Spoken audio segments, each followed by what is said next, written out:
नमस्कार बंधुरा हरे कृष्ण। आज के आमी आपनादेर संगे जेटा निये आलोचना करते चलछि सेटा हच्छे जन्मेर पर मृत्यु केन अनिवार्य, जन्मिले मरिते होबे एई कथाटी केन सत्य।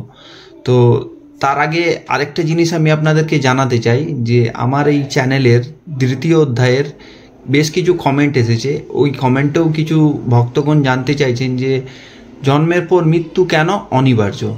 तो आज के आमी आपनादेर संगे सेटाई आलोचना करब। तो এই प्रसंगे बोले राखी भगवान श्रीकृष्ण द्वितीय अध्यायेर 27 नम्बर श्लोके उनी बोलेछेन जातस्य हि ध्रुवो जन्म ध्रुवं मृत्यु मृतस्य च।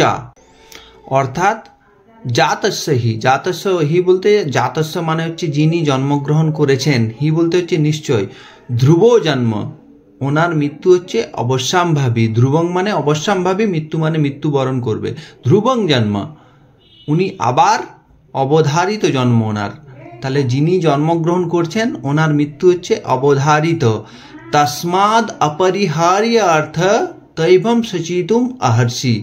ताई এই বিষয়ে এড়ানো যায় না। কি এড়ানো যায় না? তসমাদ अपरिहार्य, तस्माद বলতে হচ্ছে তাই, अपरिहार्य মানে এড়ানো যায় না, अर्थ माने হচ্ছে বিষয়ে, তাই এই বিষয়ে এড়ানো যায় না। না তৈভম সচিতুম আহর্ষি, তাহলে তুমি এই বিষয়ে শোক করছো কেন? সচিতুম আহর্ষি মানে সচিতুম মানে হচ্ছে শোক করা, অহর্ষি মানে হচ্ছে উচিত নয়। তাহলে এখানে এই শ্লোকের দ্বারা ভগবান শ্রীকৃষ্ণ অর্জুনকে বোঝাতে চাইছেন যে যিনি জন্মগ্রহণ করেছেন ওনার মৃত্যু অবশ্যম্ভাবী এবং যিনি মৃত্যুবরণ করেছেন ওনারও জন্ম অবশ্যম্ভাবী।